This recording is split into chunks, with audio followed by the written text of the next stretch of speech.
Computer, hello, everyone. I want to tell you hi, live from LA. It is, it's morning time here in LA for all you people out there outside the country, which I know from my New York friends. Oh, God, it's like 4 o'clock in the morning over here. Get your ass out of bed and get to listening to the show. For our friends in the UK, it's daytime over there, probably 8 o'clock, 8 or 9 o'clock, 6 hours. So, yeah, about 7 in the morning. 8 in the morning. So I hope y'all are having a bright and sunny morning, having your cup of coffee or whatever the hell you Canadians and like Canadians do. You great drink over there. I know y'all can't be drinking tea in the morning. Come on, don't mess with me. Don't mess with me. But anyway, we want to welcome our next guest. So go ahead and tell me your name. I'm Ryan Cole. Ryan Cole. See Ryan Cole. Author. Yes. Okay. Ryan's an author, people. So which story? A Demon Hunter's Guide to Passover Savor. I don't think I can remember that. It's You have to tell me a little bit about it. It's from last year, volume 37. Oh, okay, that's why. I didn't read, honestly, I didn't read 37. I'm on the lie to you. I didn't. It's when you first said it, it reminded me of some other story that was in this one about some wizard that's trapped. But anyway, we'll talk about that later. Um, so, what made you think you were a writer? I mean, I read a ton. I've always read a ton. That's a good thing. And it kind of just led from that. I love fantasy and sci-fi. What's your favorite genre? Fantasy. Fantasy. Yeah. It's weird. There's a lot of people here that their favorite genre is fantasy. Sci-fi seems to take a second or third place, which I'm not complaining because I like all of it. But, sorry, trying to kick stuff off the table. What you got out? Any new novels? Any books coming out? No, I wish just short stories for now. The short stories are good.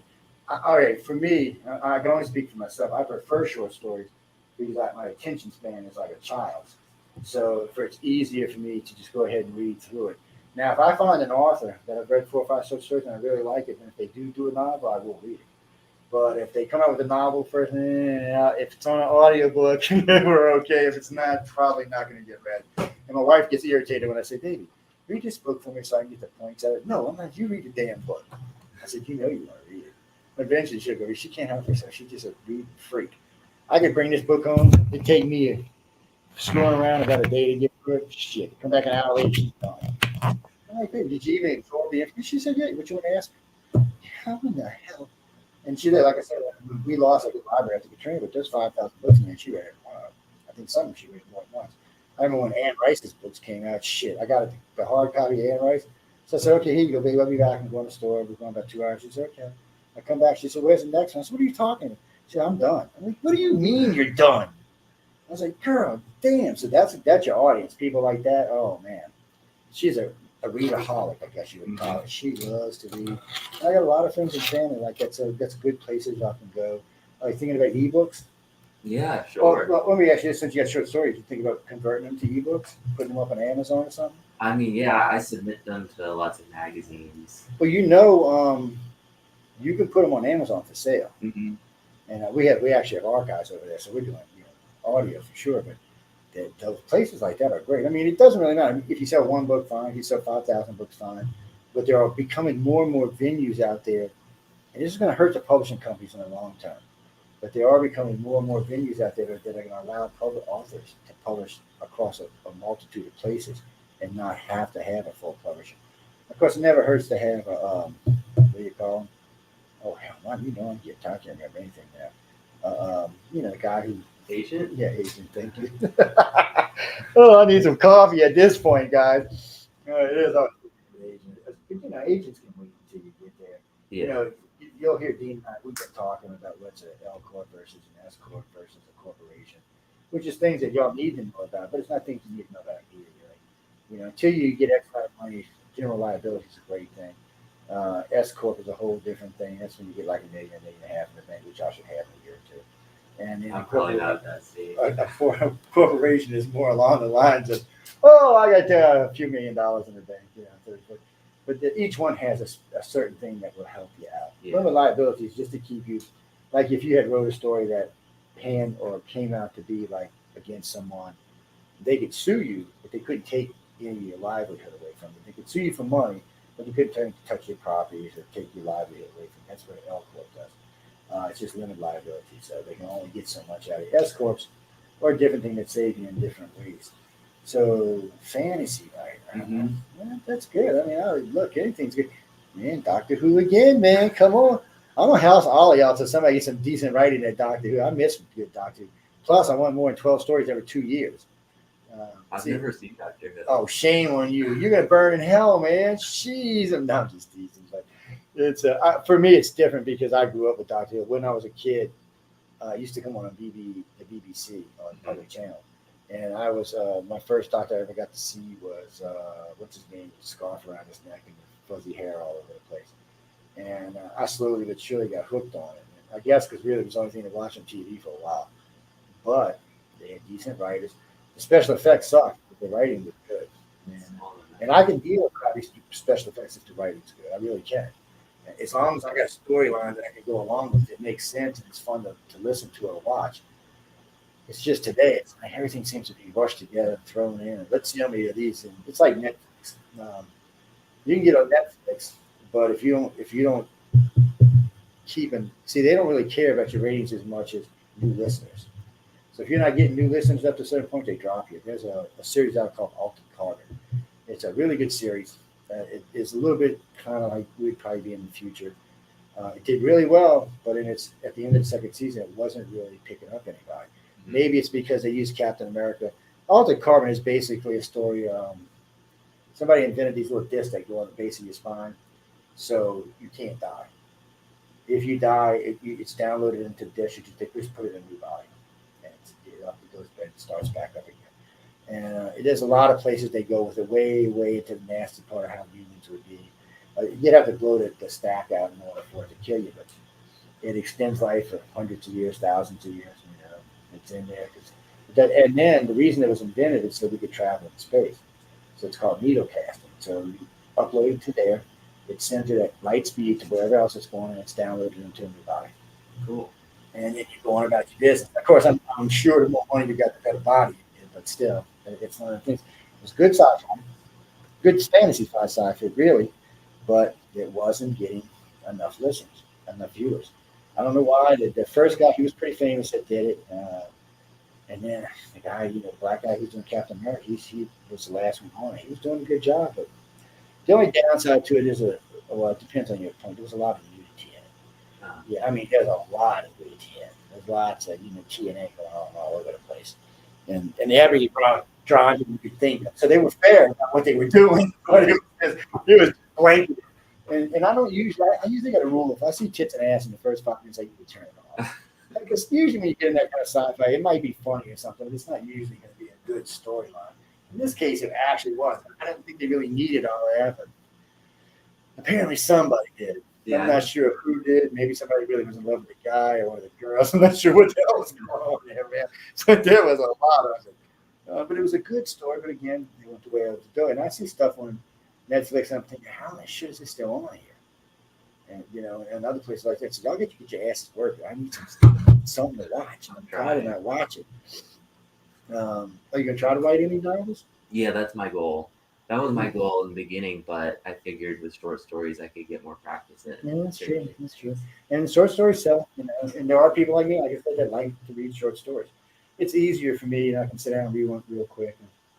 I got to watch myself. When I was young, I took a couple speed reading courses, and I got to watch it. When I read stories, I don't want to speed read. It's amazing how much you miss by just cutting out ands and d's and r's and stuff like that. Because that's how you teach your speed read. You leaves out certain words, so you can just and it doesn't really work as well. You can cram yeah, you just lose stuff. You lose. Sometimes you lose meanings, or if you move it down, or if you move something around, it doesn't come out the way it should be. So I have to watch myself because I want to do it because I want to read it faster. But then I'm like, no, Joe, slow down. Actually read the thing instead of skimming the thing. Is what it comes down to. I did that because I used to have to read a lot of technical journals, and it works for that. It doesn't matter. They can read the D out of the A one. It's still the text. It's still the D there, but that's a different kind of reading. It was funny for a long time. I preferred to read schematics in books. Oh gosh. Yeah, that's a retarded word. I'm not partial to that. Shh, no, people, I didn't use a retarded word. I'm sorry. I'm going to get 500 emails now, but anyway. I had a lady write to me about that. She was telling me, "But you shouldn't use that word." I said, "Why?" I said, "Do you think any handicapped children think they're retarded?" She says, "Well, no." I said, "Then what's the difference?" She said, "Well, it's." I said, "No." I said, "I don't know any handicapped. I know a lot of handicapped people because we sponsor um, handicapped Olympics. And I said, I don't know anyone that thinks they're retarded. I said, really, it's the dinosaur word. It's going to get a dodo bird. I said, when you hear people like me say it, we're not referring to somebody that's handicapped. We're referring to somebody stupid, not handicapped. And but I can understand some people get offended by it, but still, I tell people all the time, you can go click, you can turn me off, you don't have to listen to me. Same thing when y'all writing a book or artwork, they don't have to look at it, they don't have to read it. If you get offended, set it down. Sure. Don't get mad because you don't agree with somebody's opinions. It's a world where we need to relearn how to relax again. So that's why I want people like y'all writing sci-fi that can really just give some people other than politics to think about. And I understand it. Like when we were talking earlier, some of your politics are going to get in there. Usually, it's not going to be so much political. It's just going to be wills of life and other things along those lines. But it is going to sneak in there, which is fine because most people aren't going to get upset about that unless you decide you choose a president. Well, right now, if you said, "Oh, Biden's my hero, Trump's my hero," they'd be eating you alive for God for a decade at least. It's and it's so funny.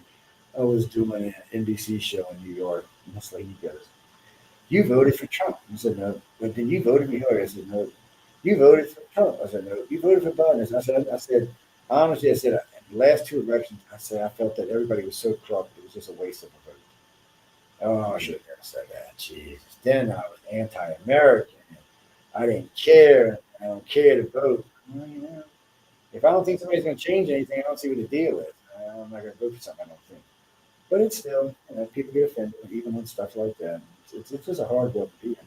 But see, sci-fi helps with that. Fantasy helps with that. I think if you include that, you just should be subtle about it. Yeah, you do need to be subtle about it. Because I understand, like in some of the sci-fi, it's like there's one just recently I was reading where the president had been taken off to Mars to be protected because there was a nuclear war going on the planet, so they had brought him. And they actually, what was funny about it was the guy was kind of the character that was saving everybody. It was like Elon Musk. He didn't use his name, but when you read it, you pretty much thinking Elon Musk is what you're thinking here. And he did a good job with it. Yeah, it got published and it's being reviewed for a movie, so we'll see what comes out of it. And it's a pretty good book. I read it. It's they just decided that the president needed to be somewhere else while the world went to shit in a handbag. And I'm thinking, well, if the parents did, what were you president for? What the hell? But now they got a colony on Mars, and it goes into how the people who have the colony, even when Earthers come in there, and they control Mars, and they don't want to stink in other part of our planet, stinking up their planet. It's an interesting book. It's good. I tell you, there's a series I caught on Netflix. It's called Mars, and Elon Musk is in it. Oh, cool. So it's about colonizing Mars, but it's done in a very realistic way. It's almost like a documentary, like a drama doc, whatever you call it, and but with a lot of real elements in it. Because Elon talked quite a bit in it about going to Mars and what they're going to do on Mars, and he's scared the hell out of it, but I love him. It's like a love-hate relationship. Let's be honest about it. Because, like I was telling her earlier, every time I hear him speak, I think of this old Moonraker movie where the guy went and built a space station and was going to kill the world so he could take over the world. Elon makes me think of that every time.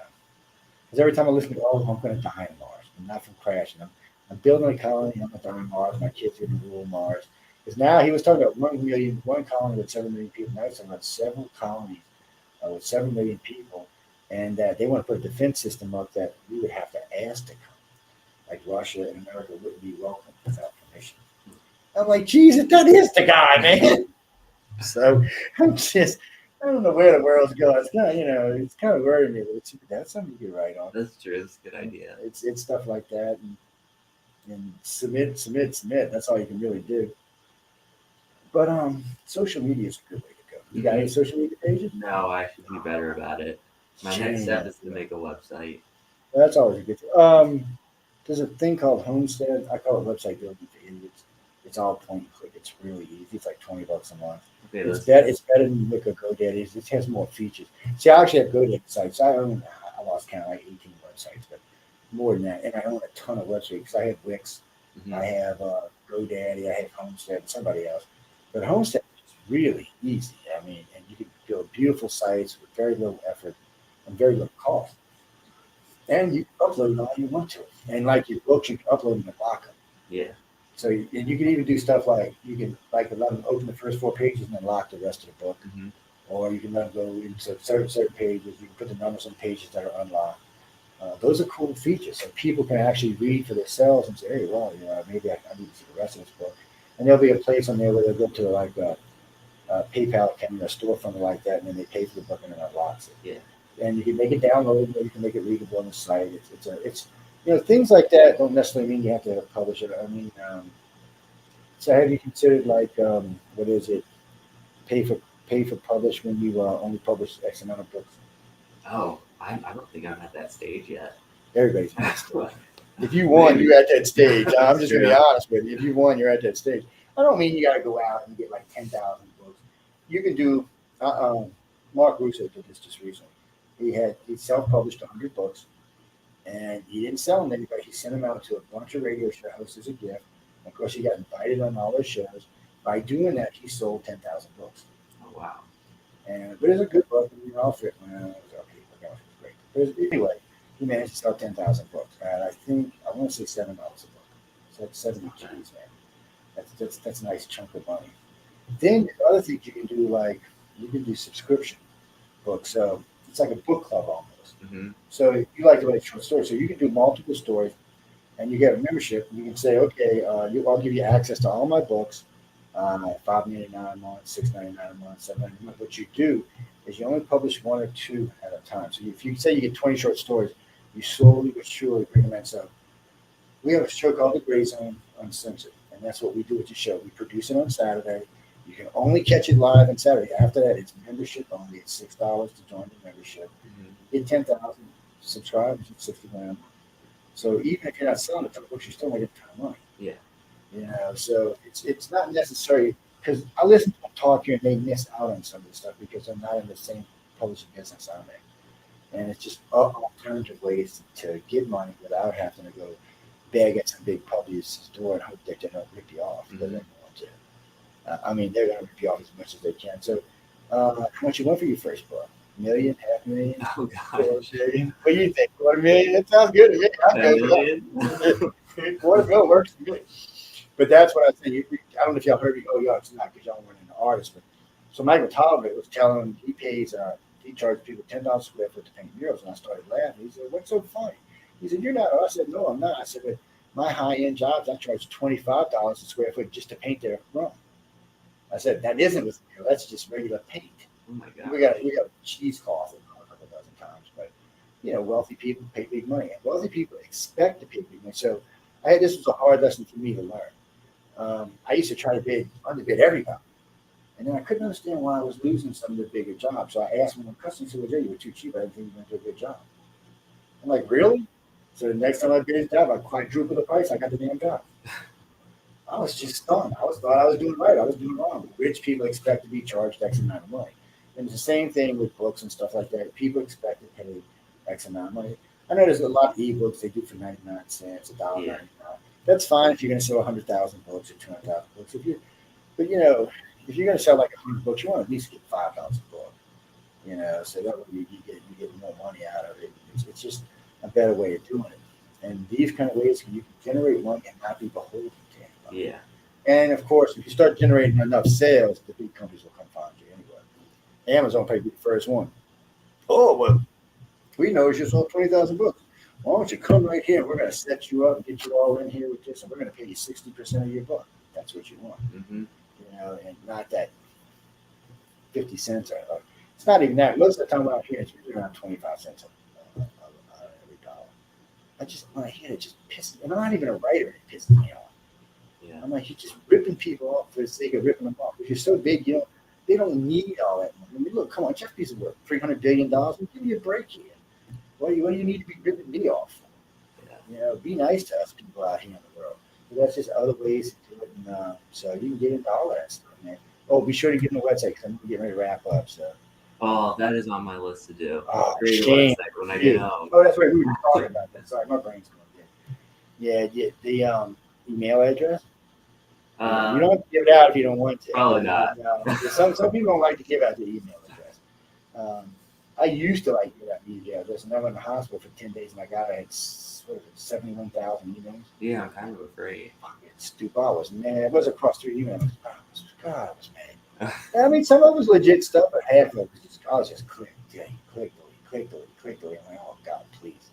Who are these people? Because I couldn't access my computer when I was in the hospital. I said, this is ridiculous.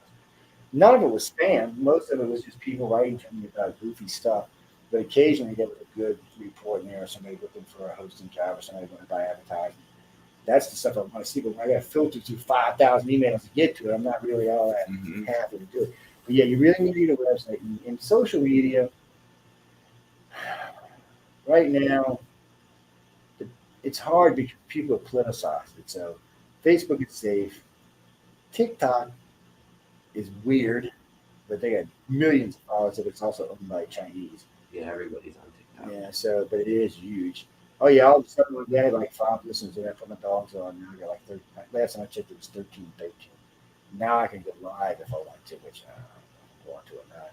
There's also Parler and Tumblr and stuff like that out there. You know what's funny is MySpace is still alive. We got 67,000 followers on Can MySpace. you even use it? Oh yeah, because it's all music and archive and stuff like this now. So it used to be, it was the first Facebook, is what it was. Right. But they didn't want to die, so they slowly turned over to an artist kind of thing now. So for any type of artist, it's actually a good place to go. If you're looking for just social media, it's not. I was just surprised it was still alive. Twitter, if you can deal with Twitter, they're good. I just can't deal with Twitter. I'm always get banned from Twitter, so I can't deal with it. And then I want to get mad and start screaming at people. I'm like, they cost us 3 pages at 100,000 people, and then 2 more pages at 50,000 people. So I just not even put it. We do own 3 Twitter pages. I just don't use them anymore. I find it to be plus whatever his name over there. His politics just rubbed me the wrong way. My friend, he said, "Well, you're a conservative. I'm not conservative." That man's crazy. Who's that? I can't remember his name. Jeff Oh, something. Jack Dorsey. Yeah, Jack Dorsey. Yeah, he's crazy as all hell. He's one of them ones that should have kept his mouth shut. That's why Elon's buying into his company, because his company's going down the drain. Rule number one is this is a big piece of advice for everybody.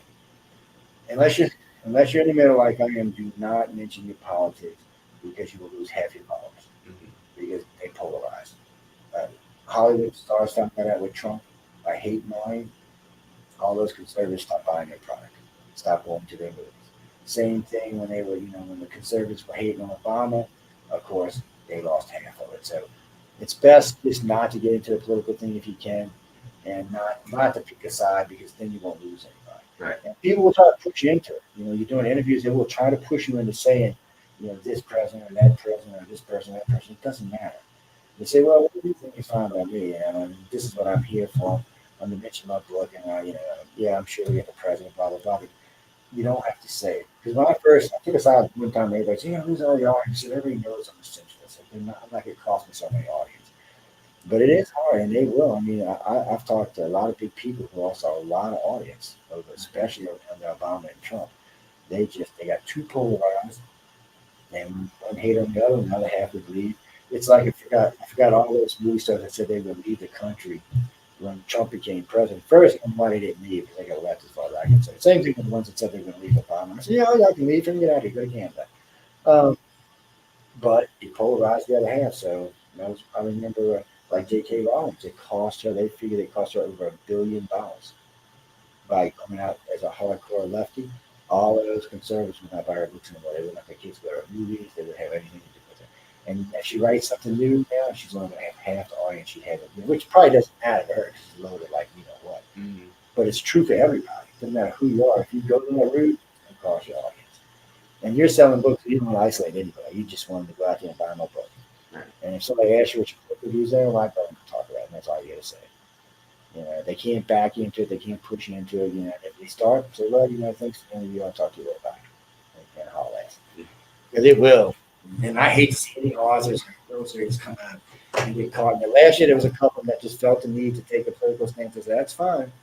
But remember what I told you. And I have my girl right back to me. She said, God, you were so right. She said, I got so many people writing hate mail to me.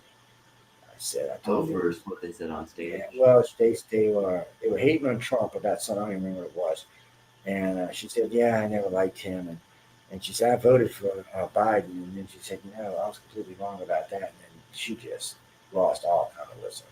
all kind of viewers, I should say, because she does video and stuff. I was like, well, stay out of it. Unless you can figure out how to stand in the middle, stay out of it. Yeah. And even me, it can bite me every once in a while. It can cost me lectures and stuff like that. And that's another thing to say again. The lecture field's a big deal. You can make a lot of money in the lecture. Depending on where you are in the field, anywhere from $800 a weekend to $100,000 a weekend. Just depends where you're on the ground. Yeah, but a lot of people make 4,000, 5,000, 2,000. You know, and if you're hitting all the cons and stuff like that, $2,000 a weekend is a lot of money. That's $8,000 a month. You know, that's living decent. And so that's all that's available there. And you learn too when you start attending these and you like get a table because you got to pay for a table if you're not invited. If people see you there enough times and you sell and you're not a problem, they invite you to the panel. Mm-hmm. And if you're good on the panel, they'll start because they all talk to each other. They call it their little secret society because they all get together and talk. All different kinds of get together and talk for who they want to bring around, and it works real well. And you get picked up fast. I've seen people that I still wonder how the hell they're on tour. I'm like, how did y'all get on tour? And they're like, I'm on tour because I do so many different things. I can go on tour for politics. I can go on for ufology or paranormal. I can even go on tour for God or science for that matter. Because Science and Beyond, the second runner-up for the podcast awards. We had 5 shows in the podcast awards last year. Light is the Future, Science and Beyond, The Centrist, The Outer Rim, and Chasing Prophecy all made it into the finals. And so I'm planning on winning this year, though. I'm winning, people. But anyway, Martin Birds, can we get out of here? Just don't give up. If you're That's right. writing, don't get bogged down in the rejections, which is easy to say. You got a good first reader? My partner. Oh, is that he reads for you? I read it to him. Oh, that works too. Every story. That's actually a good way of doing it. Yeah. So, if they're willing to sit there and listen, that's a good way of doing it. I haven't thought of that, but that's a good way of doing it. Yeah. It's It's good feedback. Is he honest? Oh yeah. Oh yeah. He fixed this. Oh, that's excellent. That's I always worry about that. When your spouse or a friend is reading, if they're going to be honest with you or not. No, he's pretty brutally honest. Yeah, I get some friends like that. They'll call me after listening to the show. Oh, Joe, can I talk to you? Can I be honest with you? I'm like, yeah. I'm like, oh, shut the fuck up and go away. Go ahead to the effort. Beep. Sorry, guys.